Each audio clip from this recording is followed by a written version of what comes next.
Écoutez la forêt, chaque son, chaque être vivant. Vibrez au rythme de la nature.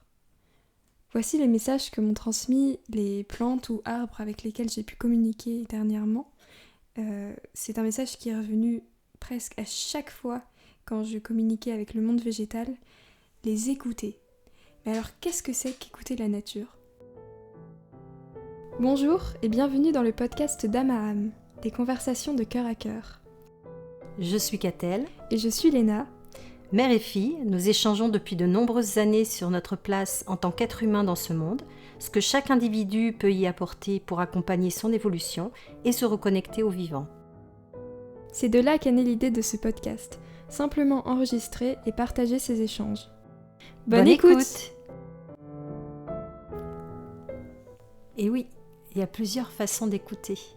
Quand vous allez vous promener dans la nature, que ce soit la forêt, que ce soit la mer, que ce soit la campagne ou la montagne, est-ce que vous êtes à l'écoute de vos pensées ou est-ce que vous êtes vraiment à l'écoute du lieu dans lequel vous êtes en train d'évoluer, de marcher ? Est-ce que quand vous allez vous promener, portez-vous vraiment votre attention sur le chant des oiseaux, le vent dans les feuilles des arbres, le bruit de l'eau dans la rivière, par exemple. De l'eau dans la rivière. Voilà, tous les sons qu'on peut entendre dans la nature, dans notre environnement, que l'on bloque parfois parce qu'ils deviennent des bruits que l'on entend tout le temps et on ne porte plus forcément d'attention dessus. Alors que nous concentrer sur ces bruits, c'est nous reconnecter à ce qu'est vraiment la nature et à son environnement. Oui, c'est rentrer en symbiose finalement avec cet environnement et faire partie du tout, être dans cette conscience, dans cette présence nécessaire justement pour pouvoir apprécier la magie de l'instant. Et c'est vrai qu'être à l'écoute, tu parles des sons, mais il y a aussi l'écoute par exemple, du contact des pieds ou des mains avec la terre.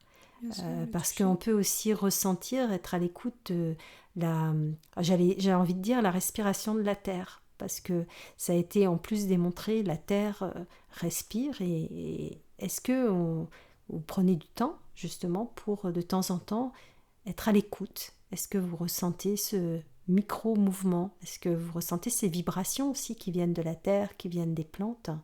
Être à l'écoute justement tu parlais des feuilles, du bruissement des feuilles, du vent aussi qui va contre votre peau, par rapport à votre corps. On peut aussi avoir la vue, observer ce qui se passe autour de nous, justement vraiment observer que ça aille du plus grand arbre majestueux et lui apporter son attention, jusqu'au tout petit insecte dans l'herbe pour lequel on est obligé de se pencher et de rechercher pour le voir. En fait, du plus petit au plus grand, tous ces éléments dans la nature sont aussi importants et forment le tout. Et ce qui est réclamé, c'est d'apporter son attention justement sur ce tout et sur cet équilibre parfait qu'est la nature.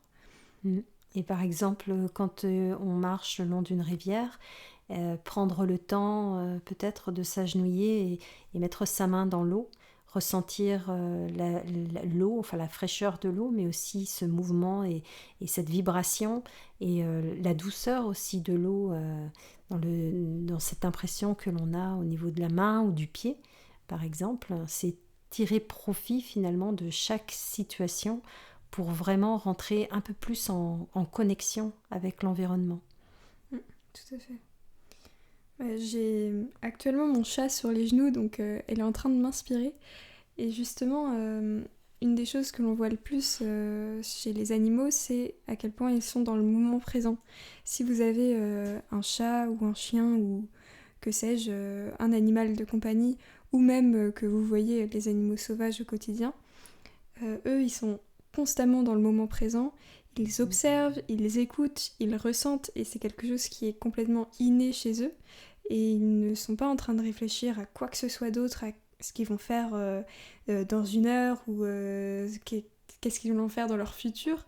En fait, eux, ils sont dans le moment présent, et c'est ça la réelle connexion avec la nature. Et c'est justement faire partie complètement de cet élément et de, comme tu dis, entrer en symbiose. Ce qui m'emmène à justement parler de l'écoute par le cœur, qui est une écoute encore plus différente, qui va au-delà des sens physiques. Écouter par le cœur, c'est finalement entrer entièrement en symbiose parce qu'en fait, on devient presque son environnement. C'est ça.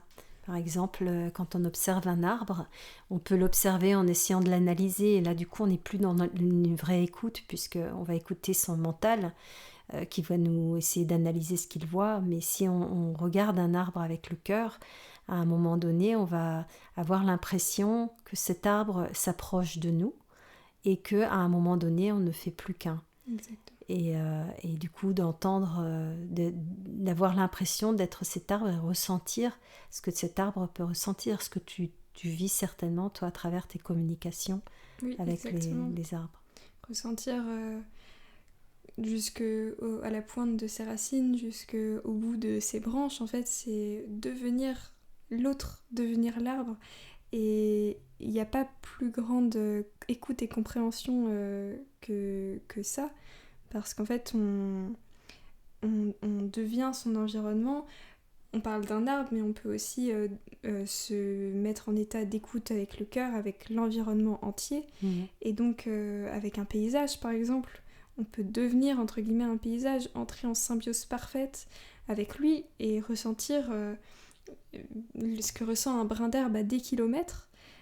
Parce qu'en fait, on est tous reliés et cette écoute, ça permet justement d'apporter plus d'empathie et de compréhension envers notamment le monde végétal qu'on laisse peut-être un peu trop souvent de côté. Et la terre, même chose, c'est-à-dire qu'on peut être dans cette écoute au point de se fondre finalement dans la terre et être, puisqu'on parlait de langage du cœur et je parlais des battements, de quelque part un peu comme le battement de cœur de la terre, on peut vraiment ressentir justement tout ce que la terre peut aussi avoir à nous communiquer, parce qu'il y a plein de choses aussi qu'on peut recevoir comme information quand on fait ce genre de connexion.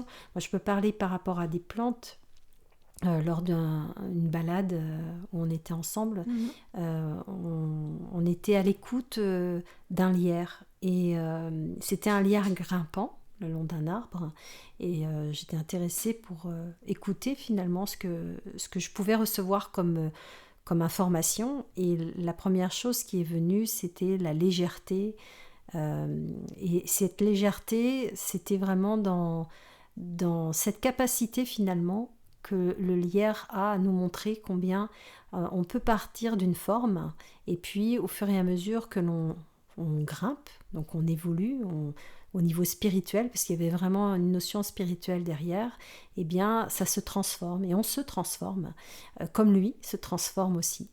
Et j'ai pu faire la distinction avec un lierre terrestre qui, lui, va apporter une aide plus au niveau physique, c'est-à-dire que on voit la connexion, c'est-à-dire que le lierre grimpant s'en va vers l'air. J'avais vraiment cette notion de respiration, mais une respiration très profonde et au-delà du corps physique, alors que le lierre terrestre apporte justement cette aide au niveau matériel, donc au niveau du corps humain.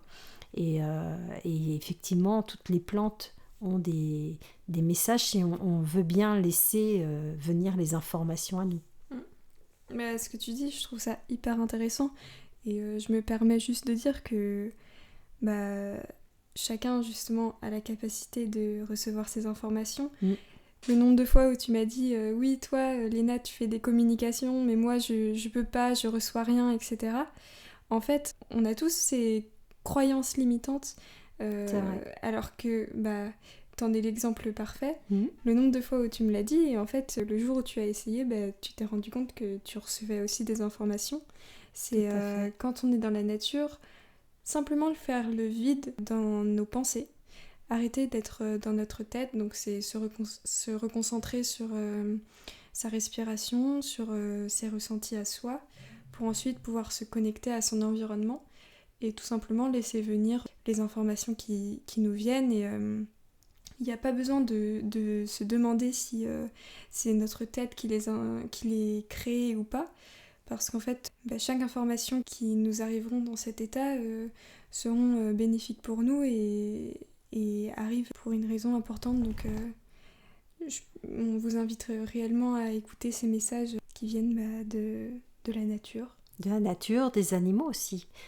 Si tu te rappelles, par exemple, on se promenait dans la nature et on a eu des rencontres très agréables. C'était des oiseaux, plusieurs sortes d'oiseaux, et je t'avais fait la réflexion, je ne sais pas, alors là c'était mon mental qui cherchait à poser un mot, un nom en tout cas sur ces oiseaux. Et j'ai juste fait l'expérience effectivement de laisser le vide en moi, donc de pas chercher justement à activer mon mental. Et les noms de ces oiseaux sont apparus clairement. On a pu vérifier ensuite avec le téléphone. Et on a effectivement pu comprendre que toutes les informations, on peut les avoir à partir du moment où on reste à l'écoute. Donc être à l'écoute, c'est offrir un espace vide dans lequel justement on peut accueillir ce qui vient. C'est ce qu'il y a de plus simple et en même temps ce qu'on a tellement perdu dans notre société, de prendre du temps pour ne rien faire et juste écouter. Et voilà, c'est retrouver cette simplicité qui nous apporte finalement énormément et qui est l'essentiel de la vie. Et qui peut nous aider dans nos interactions avec le monde, que ce soit le monde de la nature, des végétaux, les minéraux, la terre, que ce soit avec les animaux, mais aussi avec les êtres humains. Et je pense que ça permet une meilleure compréhension de tout notre monde autour de nous. Et à partir du moment où on a cette compréhension intérieure, on est dans l'acceptation aussi de ce qu'il y a autour de nous et dans la bienveillance finalement vis-à-vis de ce monde, ce qui permet effectivement d'améliorer aussi notre confort de vie. Tout à fait. Et de retrouver le réel respect dont on parle tant de notre environnement et la nature, c'est écouter ces besoins qu'elle exprime par elle-même.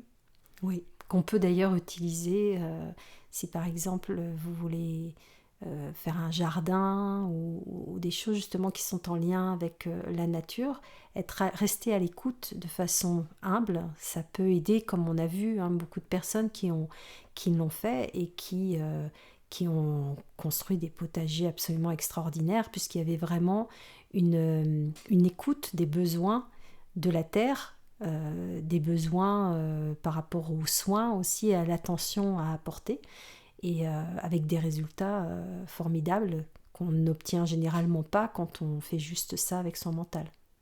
Donc voilà, c'est le meilleur conseil qu'on peut donner.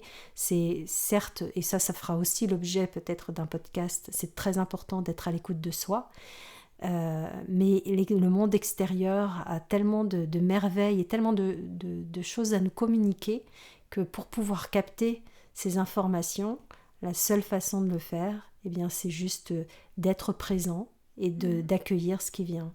Exactement, d'être à l'écoute finalement. Voilà. On espère que vous avez apprécié écouter ce podcast et on se retrouve dans le prochain épisode. À bientôt. À bientôt.